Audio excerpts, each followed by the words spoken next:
Panginoon, nadakila sa lahat, maraming salamat po sa patuloy na biyaya mo ng buhay, kalakasan, karunungan, Panginoon. Patuloy mong paggabay sa amin, sa bawat biyahe, sa bawat gawain, Panginoon, na ikaw ay patuloy na bibigyan ng protection sa amin at provision, Panginoon, sa araw-araw, lalo na sa araw nito, na patuloy po kaming samahan sa aming pag-aaral. Ikaw ang manguna, ikaw ang makilala at maitas, Panginoon, at mapapurihan. Lord, gabayin niyo po ang mga kapatid na sa online, magkaroon sila ng stable connection at sabay-sabay kami matuto at buksan niyo po ang aming puso't isipan, namin ito maunawaan at maipamuhay, Panginoon. Naway kayo po ang aming maitaas sa gawain ito. Sa ilaman po lahat ng mapulit parangal. In Jesus' name, Amen. Yan. Bakit mga kapatid? Ayan. So tayo po ay natapos kahapon sa talata 20, no? At second honorarium. Yan. Second second honorarium. Edgar. So anyway, napakaganda po ng talakayan natin kagabi, no? At ito mga po ay tumutukoy sa alok ng Panginoon, no? At pagtubos, no? Again, ang Panginoon Hesus ay tinukoy dito na bilang manunubos, no? At again, ito po yung naging sentro ng talatang ito. At ito nga po ay siya ang magliligtas o nagliligtas sa mga tao mula sa kasalanan, no? At mga bunga nito. So, ang konsepto nga po ng pagtubos ay makikita sa kabuuhang aklat, no? Sa buong aklat ng Biblia. At ito nga po ay nakikita lalo sa Bagong Tipan na kung saan ay nilarawan nga po ang Panginoong Hesus na siya yung sukdulang manunubos na magsasakripisyo ng kanyang sarili para tayo ay maligtas, no, mula sa kasalanan. Yan. So again, isang makapangyarihang paalaala sa lahat, no? Ganun, hindi lang sa Israel, hindi lang sa isang bansa, kundi sa lahat ng bansa. Kahit sa atin, no, na mga hintil na tayo ay tinatawagan na tayo ay magsisi at itinuturo nito na tayo ay manumbalik sa Panginoon dahil natalakay din natin, no, kung paano dinescribe ang langit, no. Wala nang pighati, wala nang away, wala nang kasamaan, wala nang kalungkutan, kundi puro kasiyahan, no? Magsasaya, magpupuri sa Panginoon. So again, ito po ay pangkalahatan, no, na paalaala at reminder, inaalok ng Panginoon na tayo ay manampalataya. Yun nga po yung sinabi si John 3:16, no? At kaya po namatay ang Panginoon Hesus upang tayo tubusin at tayo ay magkaroon ng buhay na walang hanggan kung sino man ang mananampalataya sa Kanya. So yun po, no, tayo po ay dadako sa verse 21. Yan, at may mga kasama po tayo dito, mga bata, no, mga halos mga kasing edad ko dati. Ayan. So dati.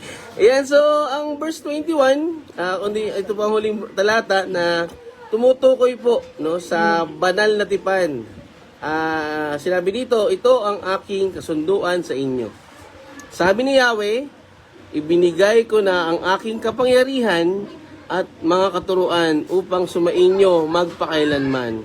Mula ngayon ay susundin ninyo ako at tuturuan ang inyong mga anak at salinlahi na sumunod sa akin sa buong panahong darating. So ito po ay isang pangako ng banal na tipan mula sa Panginoon na tumutukoy po, no, sa banal na espiritu at sa kanyang mga salita. Ito nga po ay nagpapahayag ng refleksyon ng tipan ng ugnayan sa pagitan ng Diyos at ng kanyang bayan. So alam na natin sa mga naunang talata, inilarawan po ng propeta ang mga uri o anumang kasalanan at pagkukulang ng mga tao, no, ng Juda. Ito nga po yung naging dahilan kung bakit nalayo sila sa Panginoon. At ito nga po ay nananaghoy sa kakulangan ng katwiran at hustisya sa lupain. Sa talatang ito, inihayag ng Diyos ang kanyang plano na mamagitan sa sitwasyon na yun nga po dahil nga doon sa sitwasyon na hindi na nakikita ng Panginoon yung katotohanan, katwiran at katarungan, ay ito yung naging pagkilos niya to intervene o mamagitan na siya yung magligtas. No? Sa talatang ito, inihayag ng Diyos ang kanyang plano na mamagitan at tubusin ang kanyang bayan. Nangako siya na magtatatag ng isang tipan o covenant. No? Tinitiyak na ang kanyang espiritu at ang kanyang mga salita ay patuloy na maipapasa mula sa henerasyon hanggang sa henerasyon. Ibig sabihin, hanggang sa dulo na bawat salinlahi. Yan. So, tinitiyak na ang kalaman at pag-unawa sa kalooban ng Diyos ay hindi kailanman mawawala. So, sa pangkalahatan ng talatang ito ay isang makapangyarihan at puno ng pag-asa na talata na nagtatabok nga po ito sa hindi matitinag na pangako o yung everlasting forever yung pangako ng Panginoon, no, na pangako ng Panginoon sa kanyang mga tao, sa kanyang pangako na hindi sila kailanman pababayaan. Ibig sabihin, once na nakipagtipan na ang Panginoon sa atin, ano na po yun, habang buhay na po yun, no? Once na tayo ay tumanggap at tayo ay nagrepent at tayo nanumbalik at yun nga po, no, tinanggap natin ang Panginoon Jesus bilang tagapagligtas, tayo ay hindi na niya kailanman bibitawan, no? Ano na tayo yan, forever na connected na tayo sa Kanya. So ito ay binibigyan diin ang walang hanggang katangian ng tipan ng Diyos at ang walang hanggang presensya ng Kanyang Espiritu at mga salita. Ito ba yung nagsisilbing pinagmumula ng ginhawa at katiyakan sa mga mananampalataya. At alam naman natin, no, ang epekto po, no, ang nadudulot nito sa bawat mananampalataya. Siyempre, the Holy Spirit always guide us every day. Hindi lang siya gumagabay, kundi nagtuturo, tinuturoan niya tayo, pinapaalalahanan niya tayo, at siyempre ang kanyang ang salita ay buhay, no? At ito po yung tinutukoy dito na effect o result, no? So dito ay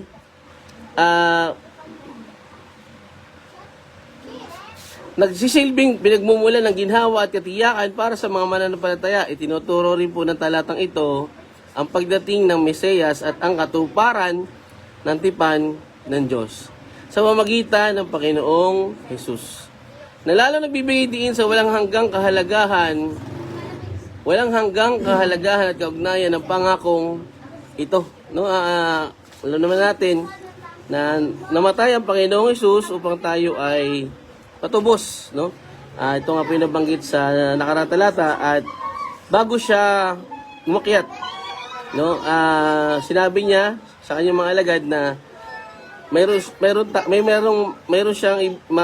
tayong mga kasama na sa atin ay gagabay at magtuturo, no? So ito nga po yung ang banal ng Espiritu at siyempre ang kanyang salita. So binibigyan din ng talatang ito ang pangako ng Diyos tungkol sa isang hindi masisirang tipan sa kanyang bayan. Ang tipang ito ay kinabibilangan ng presensya ng kanyang Espiritu, which is ang kapangyarihan ng Panginoon at ang walang hanggang kapangyarihan ng kanyang salita, ang katuruan. So tinitiyak ng Diyos na ang kanyang Espiritu ay mananatili sa kanyang bayan. So gagabay at magpapanatili sa kanya. So ipinapangako rin niya na ang kanyang salita ay hindi lamang mananatili sa kanilang mga puso, kundi ipapasa rin sa mga henerasyon, no? Hanggang sa panahon natin at sa mga susunod pang panahon.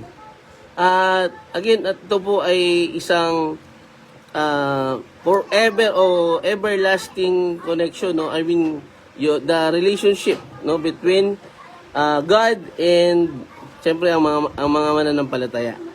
Again, ang talatang ito ay tinutukoy ang katapatan ng Diyos at ang kanyang pagnanais para sa isang pangmatagalang relasyon sa kanyang bayan na nakaugat sa kanyang espiritu at salita. Again, ang tema po ng talatang ito ay umiikot sa isang tipan o kasunduan sa pagitan ng Diyos na makapangyarihan at sa tao na muli niyang pinagpala.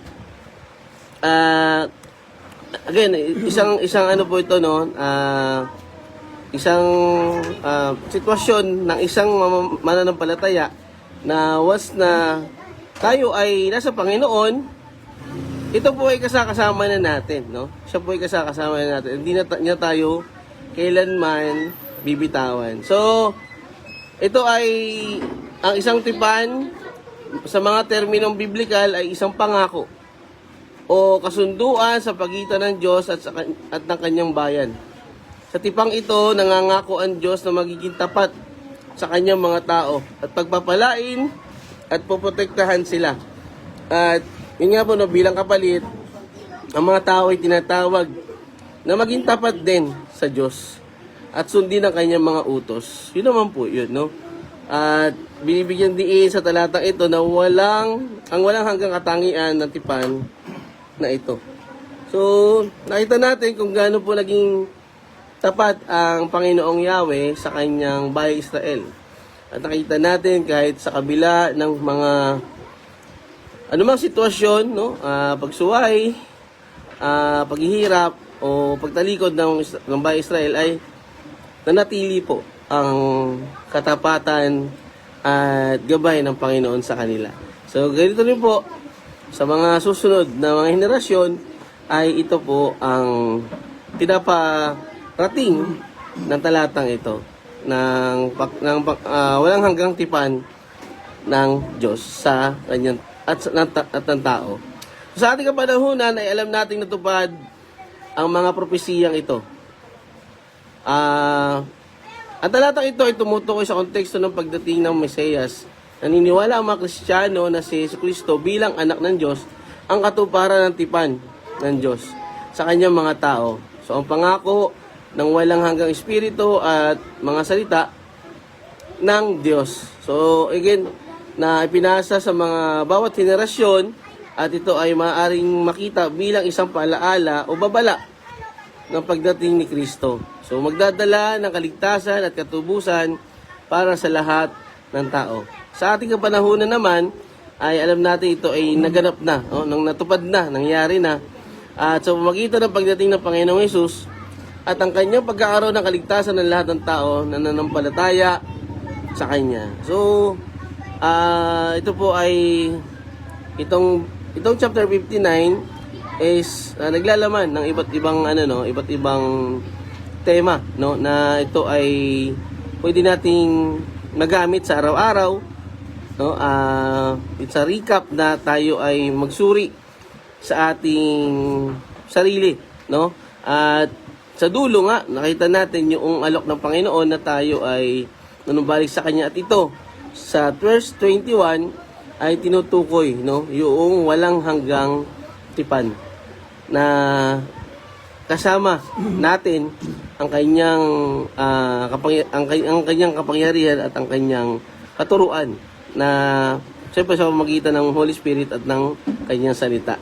So sa panahon nga natin ay nangyari, ito ay natupad na, at ang huling bahagi nga po ng talatang ito ay may tema na tila nag-uutos na mula sa panahon ng pagdating ng kanyang kapangyarihan at katuruan, dapat sundin ng mga tao sa Juda ang mga katuruan at ituturo rin ito sa mga susunod na saling lahi, no? Generation by generation. At ito nga po ay nagpapakita ng mas malalim na pagnanais ng Panginoong Diyos na magkaroon ng maayos at mapayapang buhay ang kanyang bayan. Dahil alam ng Diyos na mangyayari lamang ang lahat ng ito sa pamamagitan ng pagsunod natin sa Kanya. No? Pagsunod ng kanyang bayan sa Kanya. Yun. So, that's the effect po, no? Once na tayo ay nandoon sa pagsunod sa salita ng Panginoon, it will follows, no? Automatic na talagang magkakaroon ng result or ng fruit, no? Yan. So, ito ay nasa dulo ng isang kabanata na kung saan nilalarawan ni Propeta Isaiah ang pagiging makasalanan ng sangkatauhan at ang pangako ng Diyos na mamamagitan sa katarungan at kaligtasan. Again, ito po yung isang paalaala lagi ng Isaiah na sa ilang chapter na po ang pag-aralan natin ay ito yung mas umiikot, no? Yung walang katapusan, yung walang hanggang katapatan ng Panginoon sa kanyang bayan. So tayo ay magsuri, no? Yan. So itinatampok ng talatang ito ang pagiging permanente ng tipan ng Diyos. Ang kanyang pangako na hindi kailanman aalisin ang kanyang espiritu at sumasalamin sa kanyang hindi natitinag na katapatan. Inulit na naman po, no?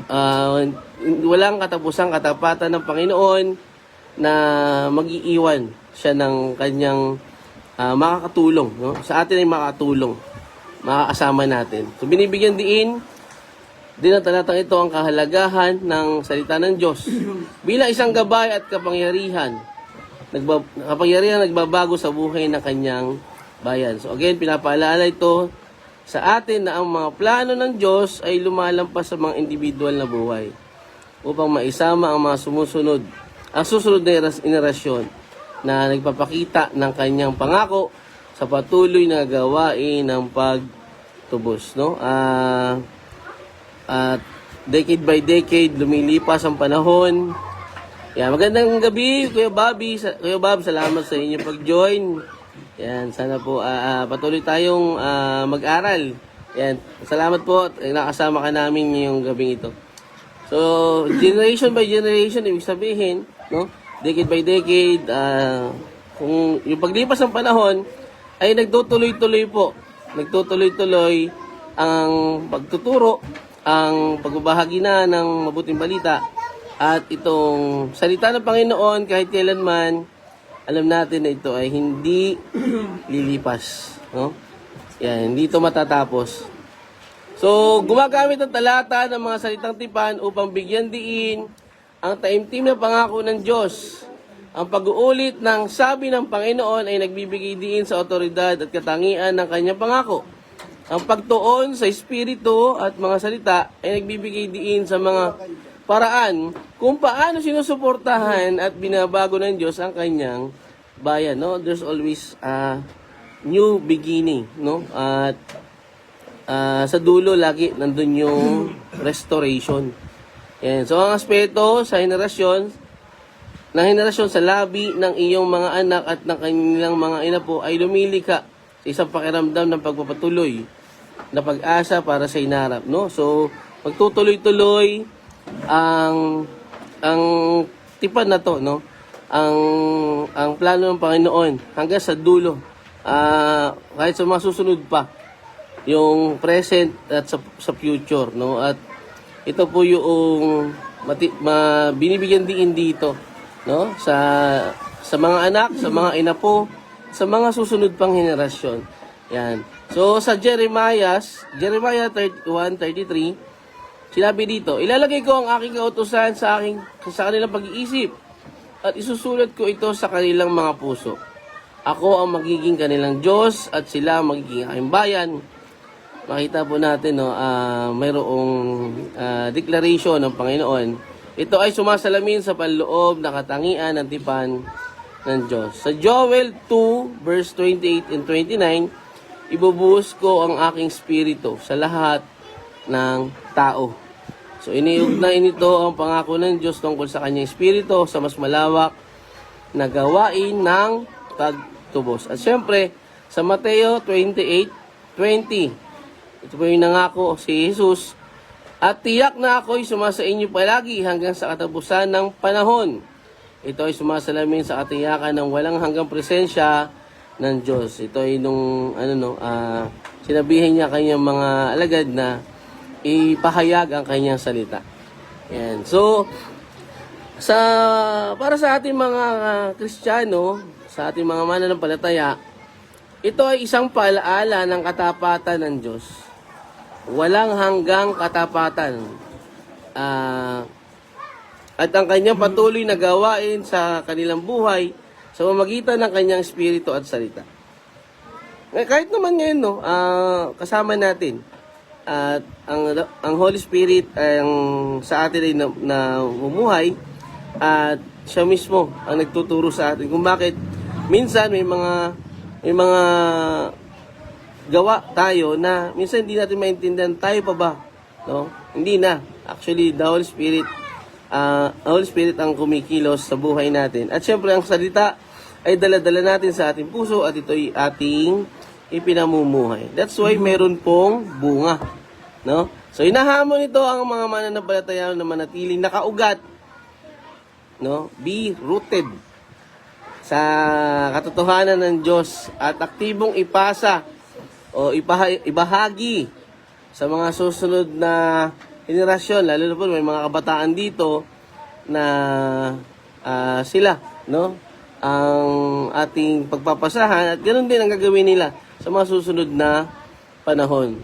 So ito ay hinikayat dinatalata ito ng mga Kristiyano ay magtiwala sa presensya ng Diyos dahil alam nilang ang kanyang espiritu ay sumasa kanila sa lahat ng pagkakataon, sumasa atin, no, sa lahat ng oras. Kaya tayo po ay paalala rin to, no, actually sa mga tao na sa mga usually is nagkakaroon ng mga tanong. Tandaan natin na ang Holy Spirit ay kasama natin. Kaya bakit tayo matatakot o bakit tayo magkakaroon ng some doubts, no? Again, ang presensya ng Panginoon ay binigay niya sa pamamagitan ng Banal na Espiritu at syempre ng kanyang salita. So, ang tipan ng Diyos sa talatang ito ay sumasalamin sa kanyang pagmamahal at pangako sa kanyang bayan sa pamamagitan ng pagbibigay ng kanyang Espiritu at pagtiyak sa walang hanggang kapangyarihan ng kanyang salita. Pinapakita ng Diyos ang kanyang pagnanais na gabayan, suportahan, at ipagpalain ang kanyang bayan. Ang kanyang pangako na manatili sa kanyang bayan, magpakailanman ay nagpapakita ng lalim. No? Ganun po yung pagmamahal ng Panginoon sa bayang Israel. At syempre, hindi lang nga po, no, kundi sa lahat na sa kanya ay babaling, sa kanya ay magtitiwala. Yes, pass it on, no? Ipahayag mo rin, wag mong suluhin. So, maging ikaw yung maging instrumento ka rin. At ganoon din yung iba, no?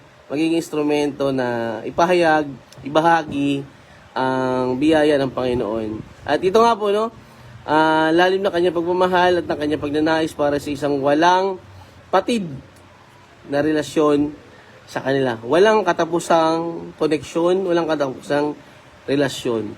Yan. So, itinuturo ng talatang ito ang gawain ng Panginoong Hesus na nagtatag ng bagong tipan o the New Covenant na sa pamagitan ng kanyang kamatayan at muling pagkabuhay ay sinugo ni Jesus ang banal na Espiritu upang manahan sa mga mananampalataya, no?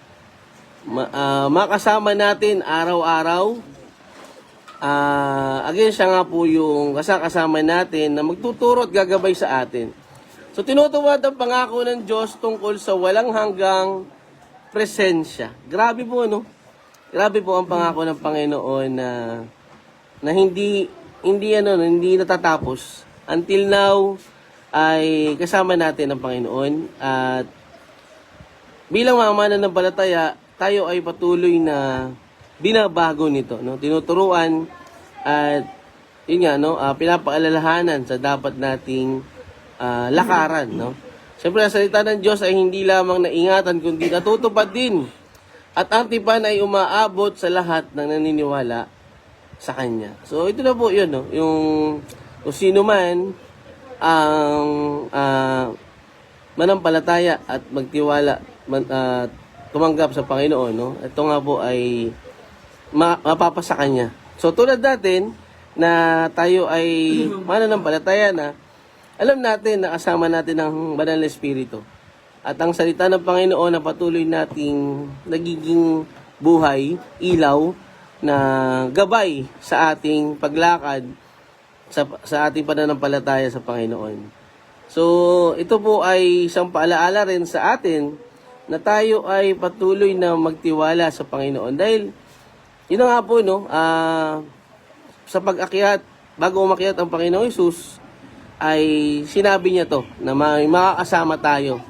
At ito nga po ang Banal na Espiritu at ang kanyang salita. Again, isang malalim na pahayag na tumutukoy sa tipan ng Panginoon at ang kanyang pangako sa pananatili ng kanyang espiritu at salita sa bawat taong mananampalataya at babaling sa kanya. Again, tinitiyak ng Diyos sa kanyang mga tao na ito nga po ay mananahan magpakailanman at walang patid na relasyon sa kanya.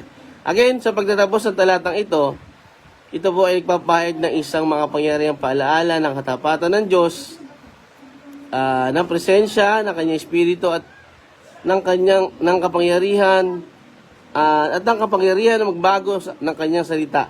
Tinatawag tayo nito na magtiwala sa kanya. Again, mamuhay ayon sa kanyang katotohanan at ibahagi ang kanyang mga pangako sa mga susunod na henerasyon habang tinuturo tayo sa ganap na katuparan ng mga pangako ito kay Kristo. Kaya nga po, nandun tayo sa pagbabahagi ng ebanghelyo, pagtuturo at ganoon din, no? Hanggang sa mga susunod pang mga panahon na ito ay ganoon din ang gagawin ng mga susunod na henerasyon at ibabahagi ang kanyang salita. Again, isang paalaala para sa ating mga mananampalataya na tayo ay binigyan ng Panginoon ng mga kasama. Mga kasama natin sa araw-araw at gabay upang tayo ay patuloy na manatili sa kanyang presensya at ganoon din ibahagi rin natin sa iba. So, yun po, no? Doon po natin tinatapos ang ating aralin sa talata 21 at tayo po ay magkakaroon ng pagbabalik, no? Mula doon sa verse 1 hanggang sa verse 21. So, ito nga po ay isang sitwasyon ng wait lang po. So, ang pangkalatang konteksto nga po ng chapter 59 ay ito ay tumutukoy sa kasalanan na lumikha ng hadlang, no? Hadlang mula sa Diyos. At ito nga po ay ito yung kanila na ipamuhay at nagkaroon ng dahilan kung bakit sila ay nalayo sa Panginoon hanggang sa maranasan nila ang kawalan ng katarungan. Ganoon din, no, yung maling pagpataw o pagdesisyon ng katarungan at nawawala rin ng katotohanan. Puro naipamumuhay nilang nila is yung sistema nila, no, yung hindi na ang kalooban ng Panginoon. So sa talata 1 to 8, ito nga po ay isang mabigat na sitwasyon ng mga tao na hindi dahil sa anumang pagkukulang ng Diyos, ang kanilang kasalanan ay nag-cause ng pagitan sa kanila sa Panginoon. At ang kanilang pananampalataya ay lumikha ng pagbagsak or pagkahiwalay sa Diyos. Again, nagkaroon ng chaos at nagdala ng kapahamakan sa kanila. At ito yung naging epekto sa mga tao na nasa laylayan or nasa mabababang estado, no? At ito ay tumutukoy sa kakayahan at kahandaan ng Diyos na magligtas sa kanyang bayan. Sa talata 2-3 naman, ang pagkakahiwalay na dulot ng kasalanan. At ito nga po yung naging dahilan kung bakit naranasan ng tao no, yung maling desisyon o walang karunungan at kalituhan sa lipunan. Sa talata 4 to 8, isang paglalarawan ng kanilang kasalanan na ito ay tumutukoy dun nga sa hindi tamang pamumuno, no? Yung mga nasa mababang estado, yung mga wala ng hindi mabigyan ng tamang serbisyo, no? At namuhay nga sila sa pangsarili nilang kapakanan. Ang talata 9 to 15 naman ay kasalanan na naglalayo sa atin sa kaligtasan.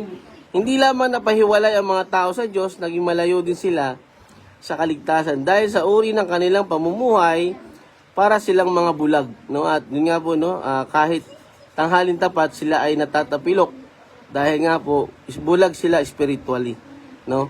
At ito ay inililigaw sila ng kanilang mga kasalanan at wala silang magagawa sa sarili nila, no, patungo sa Diyos kasi nga hindi na nila alam, no, na sila ay nagkakasala. Pero bandang dulo ay nagkaroon sila ng kaunawaan, na-realize nila kung bakit nararanasan nila yung sitwasyon na parang wala sa kanilang tumutulong dahil alam nila na sila ay lumayo sa Panginoon. So yun naman po yung naging dito, no, positibong bagay na na-realize nila yung kanilang pagkakamali. So yun nga po, isang paalaala na na-realize na natin eh. Nakita na natin. So tayo ay bumalik sa Panginoon. Sa talata 9 to 15 nga po, no, isang bayang walang katarungan at matwiran, isang bayang bulag, pakiramdam ay wala nang magagawa sa dilim, at isang mapait na bayang malayo sa kaligtasan. Sa talata 15 to 21, ang kalikasan ng Diyos at ang tagapagligtas na kanyang isinugo. Ito naman po yung huling linggo na napag-aralan natin, na ito ay nagpadala ang Diyos ng isang manunubos na upang gawin ang gawain ng pagliligtas na natalakay natin kagabi.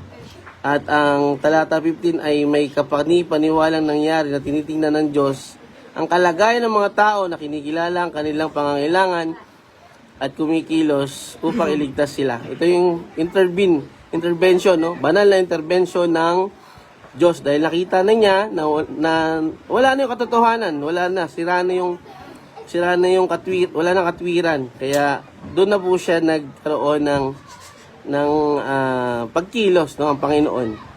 Yan. So ang Panginoon mismo ay nagbibihis para sa labanan. Ito nga po yung pinag-aralan din natin about doon sa baluti, no? Ang baluti at sa God's armor, no? Natumutukoy ito sa kaligtasan at sa attributes ng Panginoon. Again, ang talata 16 ay siya mismo ang mamamagitan. Sa talata 17 naman ay ito nga po yung sa baluti at mayroong paghihiganti o paghatol sa mga umalipusta or nanghamak sa kanyang bayan. Sa 18 to 19, ito nga po yung tatalunin ng Panginoon ang bawat kaaway. No, paparusahan niya ang mga taong tumalikod sa kanya at yun nga po, no, yung mga hindi nanampalataya. At sa talata 20, ang alok ng Panginoon na bilang ang Panginoong Hesus ang manunubos sa atin upang tayo ay magkaroon ng panibagong buhay kasama ang Panginoon. At syempre, yung talata ngayong gabi na tumutukoy po about sa katapatan ng Panginoon, walang hanggang katapatan at sa kanyang tipan, no? Sa pag-iiwan sa atin ng kanyang spirito at ng kanyang salita. Again, ito ay isang palaala na ang Panginoon ang tanging nag-iisang may kakayahang magligtas, kakayahang maghatol at kakayahang manatili, no? Ang kanyang katapatan ay nanatili magpakailanman. Again, lilipas ang mundo, ang tao, ang lahat lilipas, pero ang salita ng Panginoon ay mananatili magpakailanman. So, mga kapatid, diyan po natin natatapos ang ating buong kabanata, chapter 59 ng Isaiah. At sana po, no, sa dami ng, sa 21 verses na ito, ay natuto tayo na dahil ang kasalanan ang hadlang, so dapat tayong matuto na mamuhay sa liwanag, mamuhay sa salita ng Panginoon at tayo ay manatili sa kanyang presensya. Patuloy tayo magtiwala sa Panginoon at ganoon din, ibahagi ang kanyang salita. At ganoon din ang maranasan ng iba at kasama nating maliligtas sa kamatayan. So, yun po mga kapatid. Maraming salamat. By Monday po, start na po tayo ng chapter 60, no? At ang magi-intro po nun ay siyempre walang iba kundi si Pastor Dom. Yan. So, maraming salamat po, Pastor Nanding, Brother Edgar. At siyempre sa church, Kuya Bob. Yan, magandang gabi. Siyempre sa church, Pastor Dom, at ang mga bata at si Princess. So, salamat po. Tayo po ay sama-samang manalangin. Panginoon, maraming salamat po sa natapos namin kabanata. Lord, salamat, biyaya mo po ito. Hindi po namin magagawa ito kundi dahil sa iyo, Panginoon. Maraming salamat po sa patuloy na karunungan, sa gabay ng Holy Spirit, Panginoon, na kami patuloy na natututo, lumalago, at patuloy niyo pong binabago, Panginoon. Maraming salamat po. Ito ay aming maibahagi sa iba. Patuloy naming magawa. At patuloy mo kaming gawing instrumento, Panginoon, upang ipahayag ang mabuting balita sa iba. Lord, maraming salamat po. Samahan niyo po kami sa gabing ito sa aming pagpapahinga. Ganon din sa mga makapanood ng recording na to. Ito po ay tumatak sa kanilang mga puso na ang iyong katapatan ay everlasting, Panginoon, panghabang buhay at hindi mapapatid, hindi mapuputol ang iyong tipan sa amin. Maraming salamat po, Panginoon, sa ilaman po alat at papurit parangal. In Jesus' name, Amen. Maraming salamat po ulit. Thank you. God bless po sa lahat. Maraming salamat. God bless po. Bye-bye. To God be the glory.